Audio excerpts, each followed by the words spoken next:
আগের দিনই আপনাদের দেখিয়েছি ভারতবর্ষের প্রথম জাপানিজ টেম্পল, আর আজ আপনাদের নিয়ে আমরা চলে এসেছি কলকাতার প্রথম জাপানিজ ফরেস্টে। আমার ঠিক পিছনেই দেখতে পাচ্ছেন জাপানিজ ফরেস্টের যে টেম্পল রয়েছে সেই টেম্পল।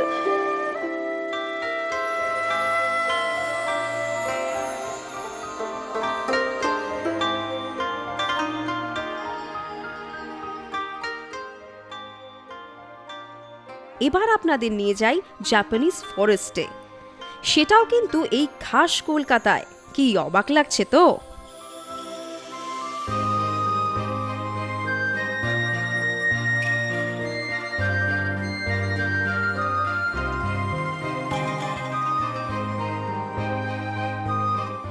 চলুন তাহলে দেখেই নেওয়া যাক কোথায় রয়েছে এই জাপানিজ ফরেস্ট আর কি বা রয়েছে সেখানে। 2017 সালে এই জাপানি ফরেস্টের উদ্বোধন করেন মুখ্যমন্ত্রী মমতা বন্দ্যোপাধ্যায়। জাপান সরকার ও পশ্চিমবঙ্গ সরকারের যৌথ উদ্যোগে তৈরি হয়েছিল এই জাপানি ফরেস্ট। এটি কলকাতা নিউ টাউনের একটি অ্যামিউজমেন্ট পার্ক।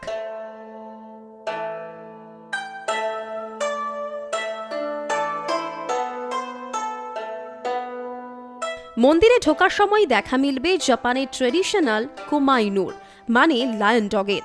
জাপানের প্রায় বেশিরভাগ মনাস্ট্রিতেই দেখা মেলে এই কোমাইনুর। এরা হলো প্রোটেক্টর অব দ্য মনাস্ট্রি।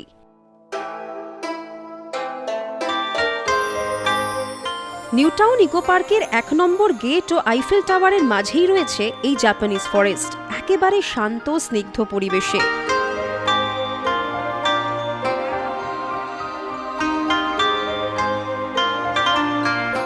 সাড়ে 3 একর জমির উপর অবস্থিত এই ফরেস্টটি।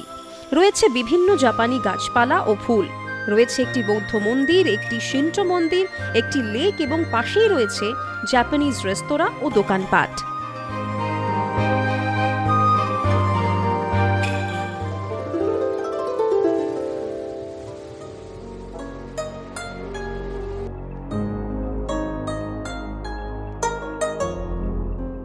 প্রথমেই বলতে হবে প্যাগোডা স্টাইলে 3তলা মনাস্ট্রির কথা, যা রিয়ঞ্জি মনাস্ট্রির আদলে তৈরি। মন্দিরের ভিতরে রয়েছে বড় একটি বুদ্ধ মূর্তি, চাইলে এখানে বসে প্রার্থনাও করতে পারেন।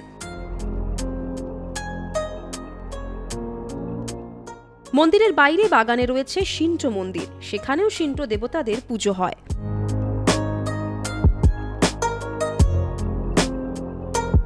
এত সুন্দর করে সাজানো হয়েছে জাপানি ফরেস্টকে, নিজে না দেখলে সত্যি মিস করবেন।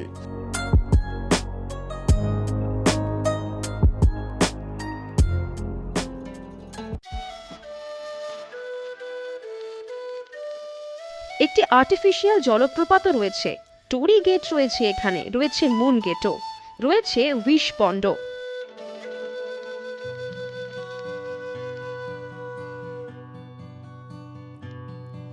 বেলা 12টা থেকে রাত 8টা পর্যন্ত খোলা থাকে এই ফরেস্ট।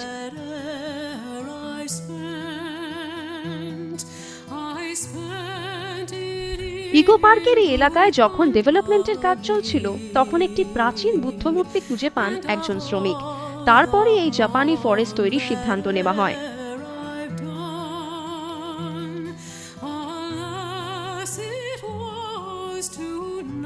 এখানে লেকের উপর দিয়ে হাঁটার জন্য রয়েছে একটি কাঠের ব্রিজ, পাশেই রয়েছে জাপানিজ রেস্তোরাঁ। এখানে একেবারে অথেন্টিক জাপানিজ খাবার দাবার পাওয়া যায়।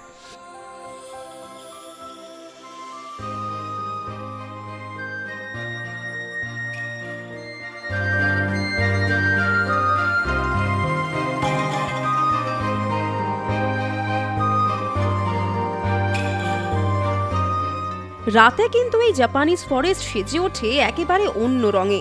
লাইট অ্যান্ড শেড একেবারে অন্য মাত্রা যোগ করে এখানে।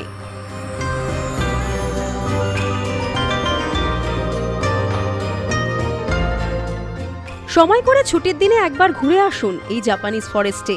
কথা দিচ্ছি খুব সুন্দর একটা অভিজ্ঞতা নিয়ে বাড়ি ফিরবেন।